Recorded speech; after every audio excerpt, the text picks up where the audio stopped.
అమెరికాకు Canada, Mexico అండగా నిలుస్తున్నాయి. కాలిఫోర్నియా రాష్ట్రంలో వైల్డ్ ఫైర్తో పెద్ద ఎత్తున నష్టం జరగడంతో ఆ రెండు దేశాల ఫైర్ ఫైటర్లు రంగంలోకి దిగారు. ఎయిర్ క్రాఫ్టులతో నీటిని మోసుకెళ్తూ కార్చిచ్చుపై జల్లుతున్నారు. మొత్తంగా 14,000 మంది సిబ్బంది మంటలను అదుపు చేసేందుకు ప్రయత్నిస్తున్నారు.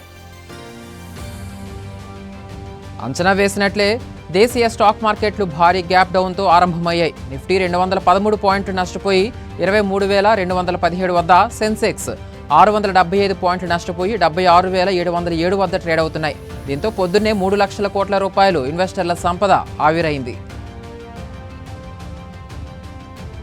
తెలుగు రాష్ట్రాల్లో భోగి వేడుకలు ఘనంగా జరుగుతున్నాయి. తిరుపతిలో మోహన్ బాబు యూనివర్సిటీలో మంచు మోహన్ బాబు, విష్ణు కుటుంబ సభ్యులతో భోగి మంటలు వేశారు.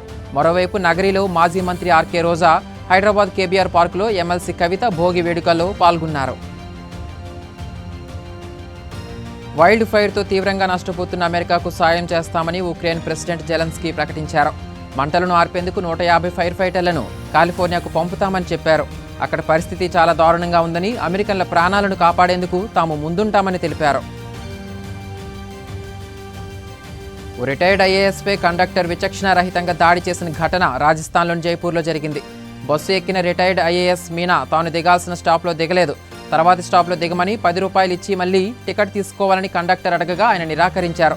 దీంతో ఇద్దరి మధ్య మాట పెరిగి తోపులాట జరిగింది. మీనాపై కండక్టర్ దాడి చేశాడు. ఈ ఘటనపై పోలీసులు కేసు నమోదు చేసి దర్యాప్తు చేస్తున్నారు. స్పేడెక్స్ మిషన్లో భాగంగా నింగిలోకి పంపిన 2 ఉపగ్రహాలను అత్యంత దగ్గరగా తీసుకొచ్చినట్లు ఇస్రో ప్రకటించింది. వాటి మధ్య దూరాన్ని తొలుత 15 మీటర్లకు, ఆ తర్వాత 3 మీటర్లకు తగ్గించినట్లు పేర్కొంది. డేటాను సేకరించిన అనంతరం వాటిని తిరిగి సురక్షిత దూరానికి కదిలించినట్లు వివరించింది. తెలుగు రాష్ట్రాల సీఎంలు రేవంత్, చంద్రబాబు ప్రజలకు సంక్రాంతి శుభాకాంక్షలు తెలియజేశారు. అందరి కుటుంబాల్లో సంక్రాంతి కొత్త వెలుగులు తీసుకురావాలని రేవంత్ ఆకాంక్షించారు. ప్రతి ఇంట్లో పండగ శోభ వికసించాలని సిబిఎన్ ట్వీట్ చేశారు.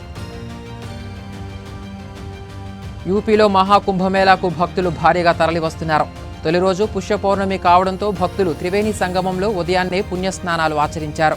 గంగా పరిసరాలన్నీ శివనామస్మరణతో మారుమోగుతున్నాయి. అమెరికాలోని కాలిఫోర్నియా రాష్ట్రంలో కార్చిచ్చు మరింత తీవ్రమవుతుంది. పాలిసేడ్స్ ఫైర్ ఒకటే 23,000 ఎకరాలకు వ్యాపించింది. ఇప్పటివరకు కేవలం 11% మాత్రమే అదుపు చేయగలిగారు. పొడి వాతావరణం, వర్షం లేకపోవడం, బలమైన గాలులతో మంటలు వేగంగా వ్యాపిస్తున్నాయి. ఈ ఘటనలో ఇప్పటివరకు 24 మంది మరణించగా 39,000 ఎకరాలు కాలిపోయాయి. తెలంగాణ రాష్ట్రంలో రాజకీయ పార్టీలు, ఎమ్మెల్యేల ఇళ్లపై దాడులను హోంమంత్రిగా ఉన్న సీఎం ఖండించలేదని హరీష్ రావు విమర్శించారు. సీఎం రేవంత్ కాంగ్రెస్ గూండాలను అదుపులో పెట్టుకోవాలి. బీజేపీ, బీఆర్ఎస్ ఆఫీసులపై దాడులు జరిగాయి. శాంతి భద్రతలు అదుపు తప్పుతుంటే కేంద్రం జోక్యం చేసుకోవాలి. అవసరమైతే రాష్ట్రపతి పాలన విధించాలి అని డిమాండ్ చేశారు. సంక్రాంతి పండుగ కోసం చాలా మంది హైదరాబాద్ నుంచి ఏపీకి చేరుకుంటున్నారు. హైదరాబాద్ టు విజయవాడ నేషనల్ హైవేపై వాహనాల రద్దీ కొనసాగుతోంది. నగరం నుంచి విజయవాడ, కర్నూలు, తమిళనాడు వెళ్లే రోడ్లన్నీ రద్దీగా మారాయి. గత 3 రోజుల్లో 11 టోల్గేట్ల ద్వారా ఏపీ వైపు సుమారు 1,78,000 వెహికల్స్ వెళ్లినట్లు అధికారులు తెలిపారు. సంక్రాంతి పండుగ వచ్చిందంటే చాలు కోడి పందాలకు బరులు సిద్ధమవుతుంటాయి. అయితే కోడి పందాలు నిర్వహిస్తే కఠిన చర్యలు తీసుకుంటామని ప్రభుత్వం హెచ్చరికలు జారీ చేసింది. ఇదిలా ఉండగా పశ్చిమ గోదావరి జిల్లా కాళ్ళ మండలం పెద అమిరంలో AP deputy speaker Raghurama Krishnam Raju, MLA Ganta శ్రీనివాసరావులు కోడి పందాలు ప్రారంభించడం కొసమెరుపు.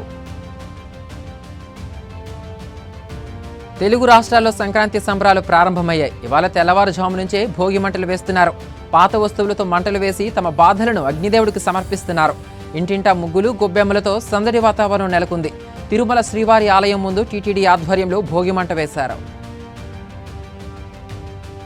ఇవాటి నుంచి 3 రోజుల పాటు ఆంధ్రప్రదేశ్లో పలు ప్రాంతాల్లో తేలికపాటి నుంచి మోస్తరు వర్షాలు కురుస్తాయని వాతావరణ శాఖ తెలిపింది.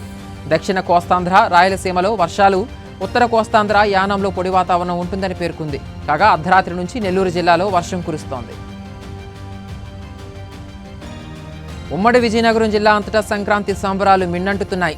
తెలుగు సంప్రదాయం ప్రకారం యువకులు ఆదివారం రాత్రి భోగి మంటల కోసం కర్రలు సేకరించి సోమవారం తెల్లవారుజామునే మంటలు వేశారు.